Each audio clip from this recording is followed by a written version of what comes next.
ओम नमः सिद्धिभ्यः। नमो अरिहन्ताणं।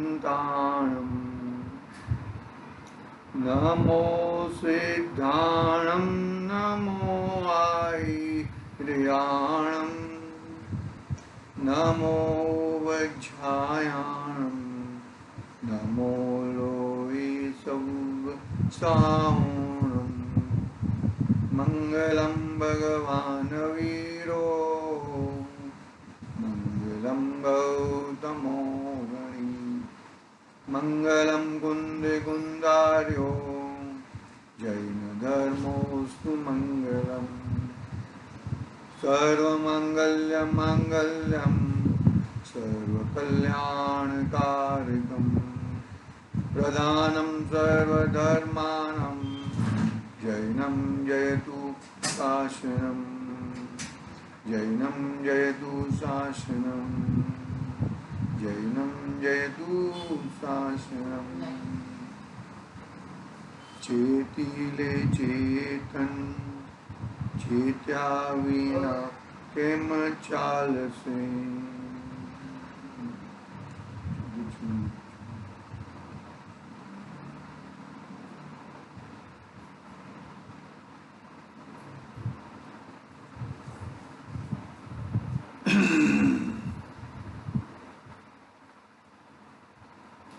समाधि मंत्र, समाधि तंत्र, समाधि शतक अपने सामने विराजमान है। गाथा 6 भी अपना स्वाध्याय चल रहा है। कल एक छोटा सा प्रश्न था, प्रश्न की थोड़ी बात करके आगे बढ़ते हैं हम लोग। गाथा 6 में तो आपको याद दिला देता हूं मैं सिर्फ कि नामवाचक, परमात्मा के नामवाचक, नाम से हमें कोई मतलब नहीं है, हमें तो गुणों से मतलब है। ये गुण उस जीव में पाए जाए तो वो हमारे परमात्मा है। गुण प्रधान है, भाव प्रधान है, भाव कहो गुण कहो, गुण प्रधानता धर्म है। आप ऐसा कह दो कि भाई ये वितराग, सर्वज्ञ और हितोपदेशी है और नाम ये है, नाम शंकर है, नाम विष्णु है, हमें उससे कोई निस्बत नहीं है, क्योंकि यहाँ पर व्यक्ति विशिष्टता की बात नहीं चल रही है। यहाँ पर व्यक्ति का धर्म नहीं है, यहाँ पर वस्तु का स्वभाव का धर्म है।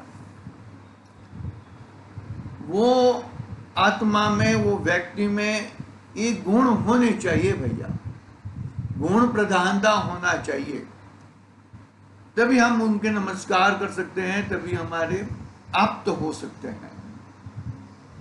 बराबर। बात थोड़ा कड़क लग रही होगी, लेकिन बात भाई सत्य ही है। आज मानो, कल मानो या कभी भी मानो, मानना तो ही पड़ेगा। व्यक्ति विशेषता की प्रधानता है ही नहीं धर्म में।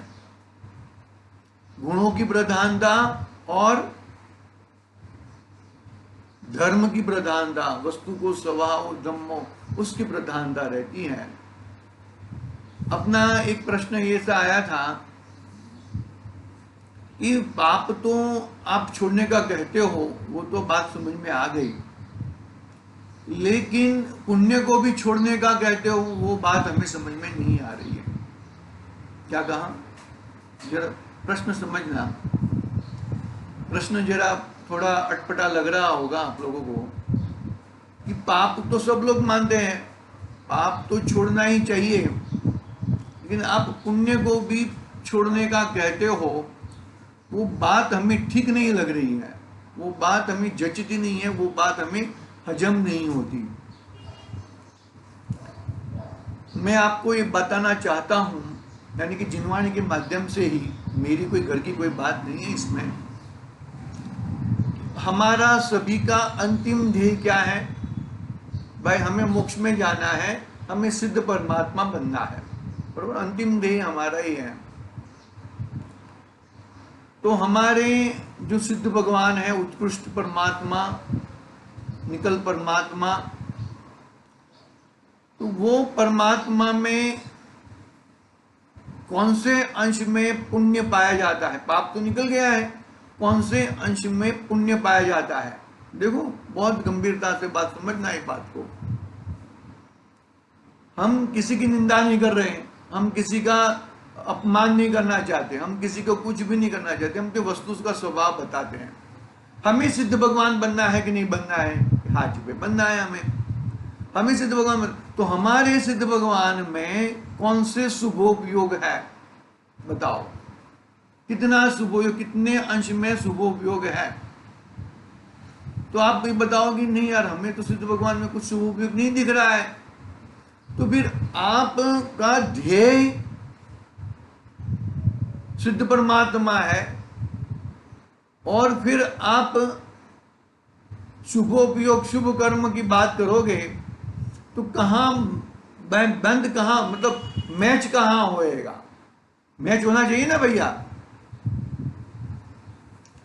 ठीक बात है, अरे भाई वो तो भगवान बन गए हैं, हम तो यहाँ पर लोक में है ना, तो हमको पुण्य पाप की जरूरत है। मैं कहा नहीं बोलता हूं, पाप से पुण्य ठीक है, लेकिन पुण्य को उपादेय मत मान लो। क्या कहा? पुण्य को उपादेय मत मानो। पाप से पुण्य भला है, बात सही है। वो प्रवचन सार का कोटेशन हम लोग लेते हैं कि पुण्य फला अरिहंता।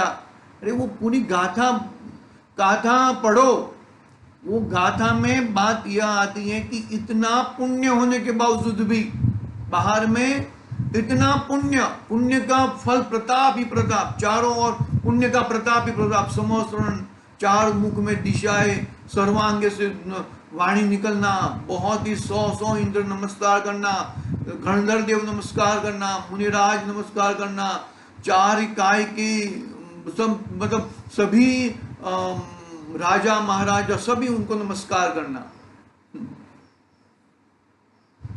इतना बड़ा पुण्य, इतना बड़ा 12 सभाएं लगी है। सभी जीव अपनी अपनी भाषा में, तिर्यंच की भाषा में, मनुष्य की भाषा में, 12 कोठे में लाखों लोग बैठे हैं,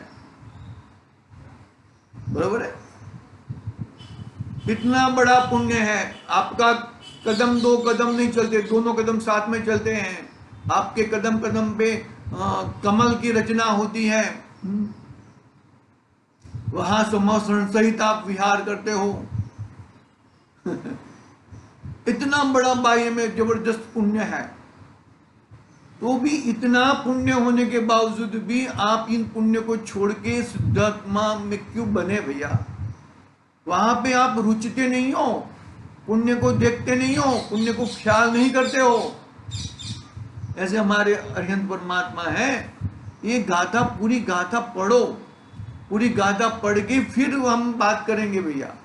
ऐसा पुण्य फला अरिहंता, ऐसा इतना कहकर तुम ऐसा बात बता दोगे तो बहुत गड़बड़ हो जाएगी भैया। वो चलो वो अरिहंत परमात्मा हो गए, उनको भी पुण्य की जरूरत नहीं है, बांध लिया बात को। लेकिन हम तो यहाँ पर है ना, हमको तो पुण्य की जरूरत है, हर जगह जगह पे पुण्य की जरूरत है। मंदिर जी में दर्शन करने के लिए भी पुण्य की जरूरत है, शुद्ध भोजन के लिए भी, शुद्ध भोजन के लिए पैसे कमाने के लिए भी पुण्य की जरूरत है। बात सही है, बात गलत नहीं है आपकी। पाप के सामने पुण्य की जरूरत है। पाप नहीं चाहिए, पाप का फल नहीं चाहिए, और पुण्य का फल चाहिए हमें। बात सही है, मैं मना नहीं कर रहा हूं बात को। हम पुण्य और पाप की परिभाषा हम पहले नक्की करते हैं। पुण्य किसे कहते हैं और पाप किसे कहते हैं? कोई बड़ा पाप के सामने छोटे पाप को पुण्य कहा जाता है। क्या कहा? बहुत बड़ा पाप के सामने छोटे पाप को पुण्य कहा जाता है। क्या बात करते हो, दोनों में पाप? हाँ, दोनों में पाप हो रहा है, मैं आपको साबित करके दिखाता हूं। जरा समझना, एकदम एकाग्र से समझना। ऐसा नहीं है कि कोई पक्षपात की बात नहीं है, कोई किसी की कोई बात नहीं है, यहां पर तो सिद्धांत की बात चल रही है। हमने स्नान किया, बरोबर है, तो हमें स्नान, मनुष्य को स्नान करना ही चाहिए। श्रावक को स्नान करे बगैर वो अपने कक्ष से, मतलब अपने वो जो आहार के कक्ष में, मंदिर जी के कक्ष में प्रवेश नहीं करता, बरोबर है। मुनिराज तो स्नान नहीं करते। तो एक सुनो मेरी बात, मुनिराज की अपेक्षा से हमें स्नान करना चाहिए। बात सही है कि नहीं है? बात सही है एकदम। मुनिराज स्नान नहीं करते तो उनको पाप लगता है क्या? अरे उनको, वो स्नान करे तो उनको पाप लग जाए, तो फिर हमें स्नान करे तो हमें पुण्य क्यों कहते हो? अरे भाई, श्रावक को श्रावक का धर्म अपनाना चाहिए। मुनिराज से भी वो परिमार्जन करते हैं अपना शरीर का, मानो कि धूप में से छाव में जाएंगे, छाव में से धूप में जाएंगे, परिमार्जन करते हैं, शुद्धि करते हैं। कैसे शुद्धि करते हैं? आत्मा विशुद्धि करते हैं, आत्मा की शुद्धि करते हैं। वो आत्मा में आने वाले चित्त का शब्द आया था ना, विकल्प, दोष, उससे शुद्धि होते हैं। ठीक है, समझ में आया ना? तो ये पुण्य पाप, जो तिर्यंच नहीं स्नान करते हैं और कोई मनुष्य है वो कोई स्नान नहीं करता है, तो वो पाप वाला है और हम पुण्य वाले कहलाते हैं। ठीक है, अभी स्नान कर किया और हम मंदिर जी में गए, मंदिर जी में गए, भगवान के ऊपर कलश धारण किया, अभिषेक किया भगवान का, तो हमारा स्नान है वो क्या कहलाएगा? पाप वाला कहलाएगा, और भगवान का वहां पे पुण्य हुआ, वो अपेक्षा से ये पाप कहलाएगा। पहला क्या कहा था कि जो स्नान नहीं करता है, श्रावक पर्याय में, श्रावक में मनुष्य गति का जीव है, मुनिराज की बात नहीं चल रही यहां पर। श्रावक, जो श्रावक है, वो श्रावक स्नान नहीं करता है, वो पापी है, उसके सामने हमने स्नान किया, हम पुण्यवान हो गए। एवरीडे की बात चल रही है। हमने भगवान के स्नान, अपने स्नान के बाद तुरंत हम मंदिर जी में शुद्ध कपड़े पहन के मंदिर जी में गए और भगवान के ऊपर कलश किए, तो ये पुण्य हुआ। ये भगवान का कलश अभिषेक किया, वो पुण्य हुआ। इसके सामने ये पाप हो गया, अपना स्नान पाप में कहलाएगा। अभी भगवान का अभिषेक किया, उत्कृष्ट पुण्य है, बरोबर है। लेकिन भगवान के कलश में हमने पानी का उपयोग किया, वहां पे लाइट का उपयोग किया, वहां पे जीवों का परिमार्जन किया, वहां पे भी पाप हुआ, बरोबर है। पानी में भी हमने पानी छान के गर्म करके यूज किया है, लेकिन पानी स्वयं जीव है, उसका भी घात होता है कि नहीं होता है? वो भी पाप लगता है कि नहीं लगता है? तो ये अपेक्षा से ये पाप है, ये पुण्य है, लेकिन शुद्धोपयोग के सामने, अपने भगवान आत्मा के सामने ये पाप कहलाएगा। ऊंचा में ऊंचा पुण्य पाप कहलाएगा। क्यों कहलाएगा पाप? एक उदाहरण दिया है, समझ लेना, बहुत सारी बातें घटा लेना। बड़ा पाप के सामने छोटा पाप को पुण्य कहा जाता है। आप भाई बात समझ में, पकड़ में आ रही कि नहीं आ रही भैया? पकड़ना बात को अच्छी तरह से। मतलब कहने का भावार्थ यहाँ पर है, पुण्य करने के भी ठिकाने होने चाहिए। पुण्य करने का कैसा? अरे कलश ढालते जाओ, उससे क्या पुण्य होएगा क्या? राग आदि दोष आ जाएंगे। ये भगवान ऐसे दोष आ जाएंगे भैया। पकड़ना बात को अच्छी तरह से, बात को पकड़ोगे तो आपको लगेगा कि ये कैसी बात है, बात ऐसी अटपटी आपको लगेगी। पुण्य को छोड़ने का मना, पुण्य, अरे पुण्य कहाँ तक रहेगा भैया?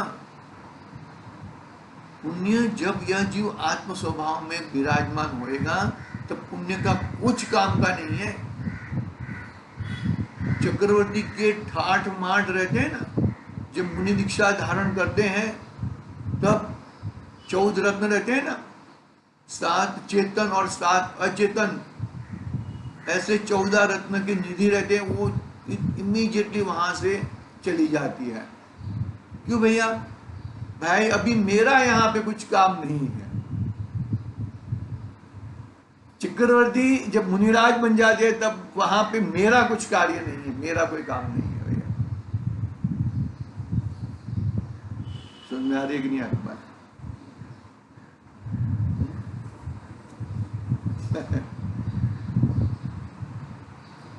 राजा महाराजा दीक्षा लेते हैं, कितने पुण्य के ठाठ माठ रहते हैं, मेरा यहाँ पे अभी कुछ काम नहीं है।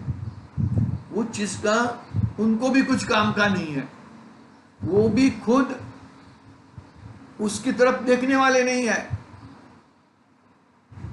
मैं रहूं तो भी वो देखने वाले नहीं है, तो मैं रहूं क्यों? वो तो अपनी शुद्ध आत्मा को देखने, मतलब पुण्य पाप का फिर समझ में आया कि नहीं आया? पुण्य और पाप दोनों है, लेकिन पाप की अपेक्षा से पुण्य ठीक है, उपादेय नहीं है।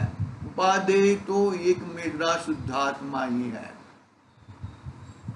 पकड़ना बात को अच्छी तरह से, बात को पकड़ोगे तो ही पाओगे, बाकी मुश्किल है।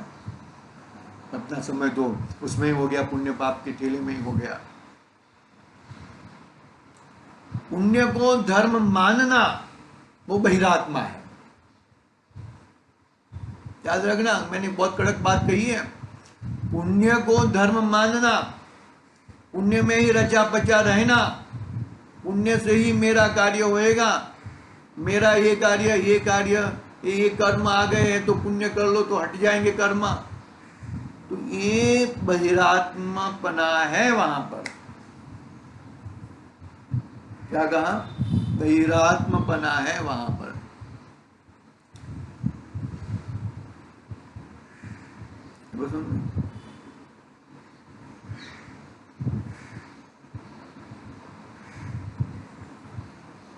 बहिरात्मा बना है वहां पर भैया। ऐसे बहिरात्मा बना को छोड़ना चाहिए। हम आगे बढ़ते हैं। अपना बहुत बात कह दी है, थोड़ी बात कही है लेकिन बहुत बात कह दी है, इसमें समझ लेना। और कुछ प्रश्न है तो जरूर बताना भैया। हाँ, आगे गाथा 6 का भावार्थ में डायरेक्ट पढ़ रहा हूँ। गाथा हमने कल पढ़ी थी, परसों भी पढ़ी थी, आज भावार्थ पे डायरेक्ट जाते हैं हम। तो देखो 10 विशेषणों से भगवान आत्मा को, परमात्मा को बताया था। 10 विशेषणों से कौन सा? निर्मल, केवल, शुद्ध, विविक्त, प्रभु, अव्यक्त, परमेष्टि, परात्मा, ईश्वर और जिन इत्यादि परमात्मा के वाचक नाम है, पर्याय वाचक नाम है। सबका अर्थ भी किया था, बोलो ना।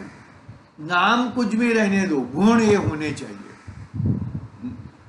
हमें नाम से मतलब नहीं है, हमें गुणों से मतलब है, हमें काम से मतलब है।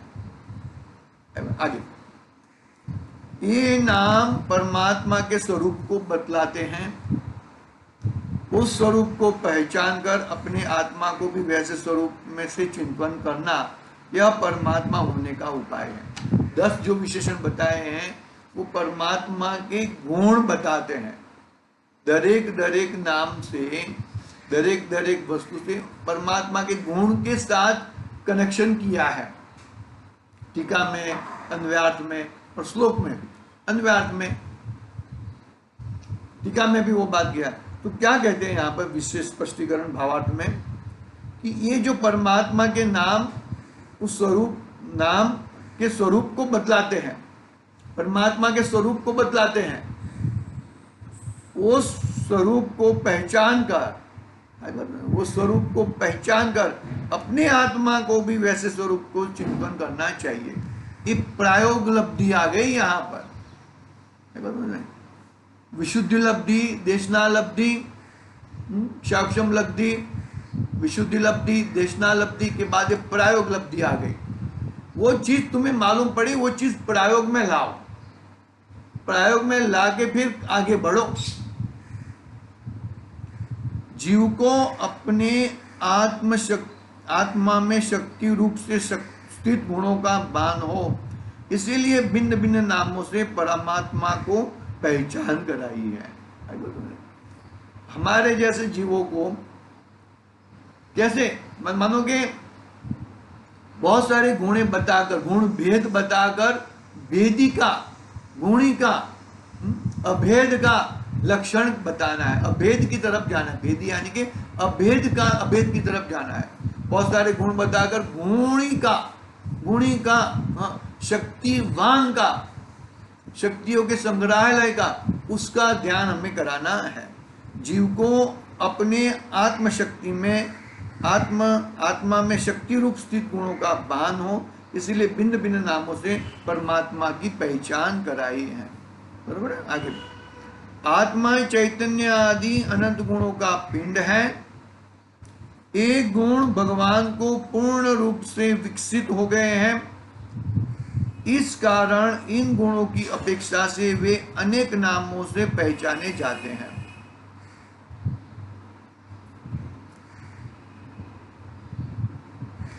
परमात्मा को गुण अपेक्षा से जितने नाम लागू पड़ते हैं, वे सब नाम इस आत्मा को भी स्वभाव अपेक्षा से लागू पड़ते हैं। परमात्मा को गुण अपेक्षा से जितने नाम लागू पड़ते हैं, वे सब नाम इस आत्मा को भी स्वभाव अपेक्षा से लागू पड़ते हैं, क्योंकि दोनों आत्माएं शक्ति अपेक्षा से समान है, उनमें कोई भेद अंतर नहीं है।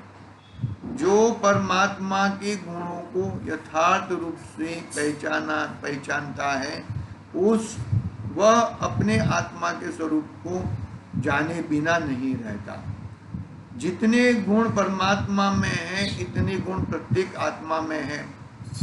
निज त्रिकाली आत्मा के सन्मुख होकर उनका परिपूर्ण विकास करके यह आत्मा भी परमात्मा हो सकता है। पूरा आत्मा में से परमात्मा कैसे बनाया जाए? अंतरात्मा से परमात्मा। बहिरात्मा तो ध्येय है, छोड़ने लायक है। अंतरात्मा उपादेय नहीं है। एक देश उपादेय कहा, वो भी छूट जाएगा। उपादेय तो अंतरात्मा में भी उपादेय तो भगवान आत्मा ही है, और वो अंतरात्मा को सन्मुख होकर परिपूर्ण विकास करके यह आत्मा भी परमात्मा हो सकता है। आज की बात यहाँ पे पूरी करते हैं, कल देखेंगे मतलब क्या है इसके अंदर, क्या विषय है, क्या चीज बताई आचार्य देव ने, मतलब भावार्थ में क्या बताया है। फिर सातवीं गाथा प्रारंभ करेंगे, उसमें भी बहुत महत्व की बात आने वाली है। बहिरात्मा की और आगे चर्चा करेंगे। पहले अपना गंतव्य स्थान बता दिया, तो तुझे क्या प्राप्त करना है, तुझे क्या करना है, वो चीज बता दिया। फिर आगे और बहिरात्मा की और आगे चर्चा करेंगे। आज की बात यहाँ पे पूरी करते हैं। ओम नमः सिद्धिभ्यः।